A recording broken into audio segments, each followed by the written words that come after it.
ಇದು ಪೋಷಕರು ನೋಡಲೇಬೇಕಾದಂತಹ ಸ್ಟೋರಿ. ಪೋಷಕರೇ ಮಕ್ಕಳು ಜೋಕಾಲಿ ಆಡುವಾಗ ಎಚ್ಚರವಾಗಿರಿ. ಯಾಕಂದ್ರೆ ಜೋಕಾಲಿ ಆಡುವಾಗ ಉಸಿರುಗಟ್ಟಿ 14 ವರ್ಷದ ಬಾಲಕ ಸಾವನ್ನಪ್ಪಿದ್ದಾನೆ.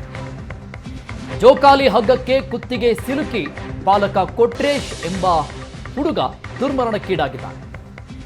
ದಾವಣಗೆರೆ ಜಿಲ್ಲೆ ನ್ಯಾಮತಿ ತಾಲೂಕಿನ ಸಬಳಂಗ ಗ್ರಾಮದಲ್ಲಿ ನಡೆದಿರುವಂತಹ ಘಟನೆ ಇದು. ಹಾಗಾಗಿ ಪೋಷಕರು ಎಚ್ಚರವಾಗಿರಬೇಕು. ಜೋಕಾಲಿ ಆಡುವಂತಹ ಸಂದರ್ಭದಲ್ಲಿ ಆ ಜೋಕಾಲಿ ಹಗ್ಗಕ್ಕೆ ಕುತ್ತಿಗೆ ಸಿಲುಕಿ ಬಾಲಕ ಕೊಟ್ರೇಶ್ ಸಾವನ್ನಪ್ಪಿದ್ದಾನೆ. ಶಿವಮೊಗ್ಗ ಖಾಸಗಿ ಶಾಲೆಯಲ್ಲಿ ಓದ್ತಾ ಇದ್ದಂಥ ಬಾಲಕ ಕೊಟ್ರೇಶ್. ಫೋಟೋದಲ್ಲಿ ನೋಡ್ತಾ ಇದ್ದೀವಿ, ಕೊಟ್ರೇಶ್ ಎಂಬ ಬಾಲಕನ ಫೋಟೋ ಇದು.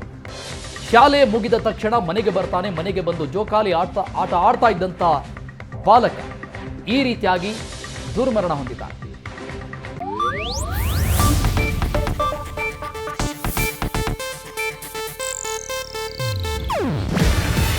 ಇದು ಏಷ್ಯಾನೆಟ್ ನ್ಯೂಸ್ ನೆಟ್ವರ್ಕ್ ಪ್ರಸ್ತುತಿ.